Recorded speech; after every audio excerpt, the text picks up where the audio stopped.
जैसे कि आप सबको पता है कि हम क्लास 12th की पॉम्स को कवर कर रहे हैं और आज जो है हम थर्ड पॉम को कवर करने वाले हैं जिसका नाम क्या है, अ थिंग ऑफ ब्यूटी। ठीक है, अ थिंग ऑफ ब्यूटी जो पॉम है वो जोहन किट्स के द्वारा लिखी गई है। देखिए इमेज के जरिए आप एक बार पोइट्री देख लीजिए। ये देखिए, ये जोहन किट्स। ठीक है गाइस, ये अपने टाइम में जो है काफ़ी ज़्यादा रोमांटिक पोइट रह चुके हैं। तो इन्होंने जो एक काफ़ी बड़ी पॉम लिखा था जिसका नाम क्या था, देखो, एंडीमियन। ये रहा एंडीमियन, अ पोएटिक रोमांस। ठीक है, ये इनकी काफ़ी बड़ी पोम थी जिनको इन्होंने लिखा था और इसी का एक छोटू सा पार्ट है, थिंग ऑफ ब्यूटी। ऑलराइट, तो चलिए बिफोर यू रीड पढ़ लेते हैं। What pleasure does a beautiful thing give us. ऐसी कौन सा प्लेजर है, खुशी है, ठीक है, जो हमें ब्यूटीफुल थिंग, सुंदर चीज देती है, गिव करती है यानी देती है। Are beautiful things worth treasuring. क्या ब्यूटीफुल थिंग्स जो होती है, सुंदर चीज जो होती है, वो ट्रेजरिंग यानी खजाने के वर्थ होती है, बराबर होती है। तो आइए समझते हैं और आंसर देंगे आगे फिर। अ थिंग ऑफ ब्यूटी, एक ब्यूटीफुल थिंग जो होती है, is a joy for ever. वो हमेशा के लिए ही जॉय यानी खुशी का साधन होती है। इट्स लवलीनेस इंक्रीजेस, इसकी जो सुंदरता है वो आए दिन बढ़ती रहती है। It will never pass into nothingness, ये कभी भी इसकी जो सुंदरता है वो खत्म नहीं होती है। But will keep a Bower quiet for us, पर ये हमें एक पावर क्वाइट प्रोवाइड करती है। पावर क्वाइट क्या होता है? क्वाइट का मतलब होता है शांति, और पावर होता है एक ऐसा प्लेस। ठीक है, प्लेस को बोल सकते हैं बेसिकली, एक ऐसा प्लेस जहाँ पे हमें शांति प्रोवाइड हो। देखिए इस इमेज में जैसे आप देख पा रहे हैं कि एक ऐसा प्लेस है जहाँ पर हमें शांति मिल सकती है, काफ़ी अच्छी शांति मिलेंगी हमारे माइंड को भी और बॉडी को भी। राइट, हम एकदम काम हो जाएंगे। तो इसी ऐसे प्लेस को हम बोलते हैं पावर क्वाइट। तो वही बोला गया है कि हमें काफ़ी अच्छी शांति प्रोवाइड करती है हमारे माइंड को। And a slip full of sweet dreams, और साथ ही साथ एक ब्यूटीफुल थिंग क्या करती है, तो बहुत प्यारी हमें नींद देती है। ठीक है, बहुत प्यारे प्यारे जिसमें हमें सपने आते हैं, खराटेदार नींद हम बोल सकते हैं इससे। एंड हेल्थ, एक अच्छा स्वास्थ्य देती है। एंड क्वाइट ब्रेथिंग, और ब्रेथिंग बोलते हैं सांस को। ठीक है, एक शांति पूर्वक सांस से देती है, यानी कि ना ज़्यादा तेज सांस ना ज़्यादा धीमी, एक बैलेंस्ड जो हमारी होती है वो हमें प्रोवाइड करती है। देयर फोर, इसीलिए ऑन एवरी मोरो, गाइस मोरो को मतलब है टुमोरो।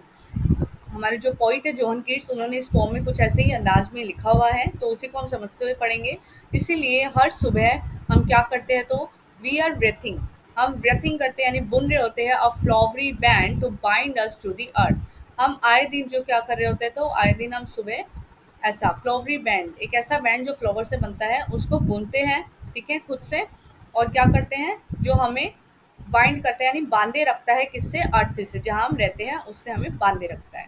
यहाँ पे एक्चुअल मीनिंग क्या है कि हम आए दिन, पॉइंट हमारा क्या कह रहा है कि हम आए दिन सुबह हम क्या करते हैं, तो कोई ना कोई नई तलाश में घूमते हैं। किसकी? तो अपॉर्चुनिटीज़ की तलाश में घूमते हैं इधर उधर, ताकि हम इस अर्थ पर अपना सर्वाइवल आराम से कर सकें। प्लस हमें कोई भी बोरिंगनेस ना हो, हमारी लाइफ जो है थोड़ी एडवेंचरस रहे, इसलिए हम आए दिन अपॉर्चुनिटीज़ फाइंड आउट करते रहते हैं। ठीक है, स्पाइट का मतलब है इंस्पाइट, इंस्पाइट का मतलब है बावजूद।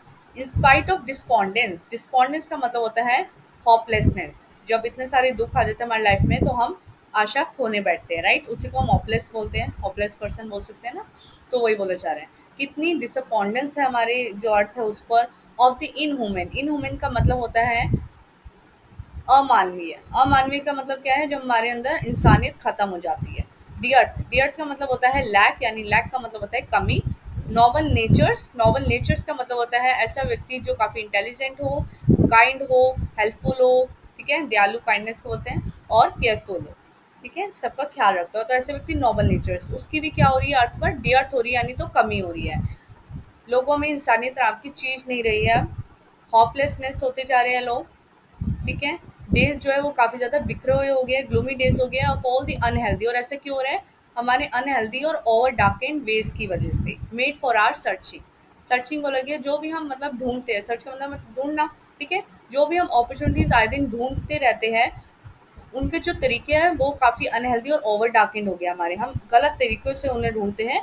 ठीक है, मतलब जैसे कि कोई अपनी परसेंटेज बढ़ाने में लगा हुआ है, कोई ज़्यादा से ज़्यादा पैसे कमाने में लगा हुआ है, कोई अपने पेरेंट्स को प्राउड फील कराना चाहता है, तो कोई गाड़ी बंगला खरीदना चाहता है। तो ये सारे जो है इनको सर्च करने के चक्कर में क्या हो रहा है, तो हमने अनहेल्दी तरीके अपना लिए हैं।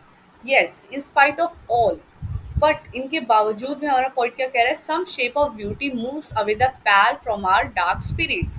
स्पिरिट्स बोलते हैं आत्मा को, डार्क बोलते हैं अंधेरा को, ठीक है, कालेपन को, अंधेरे को बोल सकते हैं, पैल बोलते हैं तो पर्दे को, एक तरह के पर्दे को बोल सकते हैं। तो बोल रहा है हमारा पॉइंट कि इतनी ज़्यादा नेगेटिविटी होने के बावजूद भी अर्थ पर हम क्या कर सकते हैं, तो कुछ ब्यूटीफुल शेप्स को की सहायता से, सॉरी, इनकी हेल्प से क्या कर सकते हैं, तो डार्क स्पिरिट्स हमारी आत्मा है वो काली पड़ चुकी है। हमारी आत्मा क्यों काली पड़ी है गाइस, हमारी आत्मा को क्यों पर्दा डला हुआ है, वो इसलिए डला हुआ है क्योंकि हमारे खुद के एक्ट्स की वजह से। कैसे एक्ट्स? ऐसे एक्ट्स जो हम हार्म करते हैं इन्वायरमेंट को, चाहे वो व्हीकल्स हो, ठीक है, चाहे वो क्या हो, फैक्ट्री से निकलने वाला केमिकल हो, राइट, धुआं हो, तो वो सारा बहुत ज़्यादा इन्वायरमेंट को हार्म कर रहा है। चाहे हम जंगलों में पत्तियाँ जला देते हैं, कितना धुआं निकलता है, कितना नुकसान हो रहा है एनवायरनमेंट को। तो वही बोल जा रहे हैं कि कहीं न कहीं वो हमारे ऊपर वापस ऑटोमैटिकली आता है, ठीक है? हम भी तो नेचर में ही रह रहे हैं, तो वापस तो हम पे पड़ेगा ही, जस्ट लाइक जैसी करनी वैसी बढ़नी। तो वो बात इसमें बोली गई है। तो वही बोल जा रहे हैं हमारे पॉइंट कि इतनी निराशा भी क्यों है हमारे अर्थ पे, इतने होपलेसनेस क्यों है?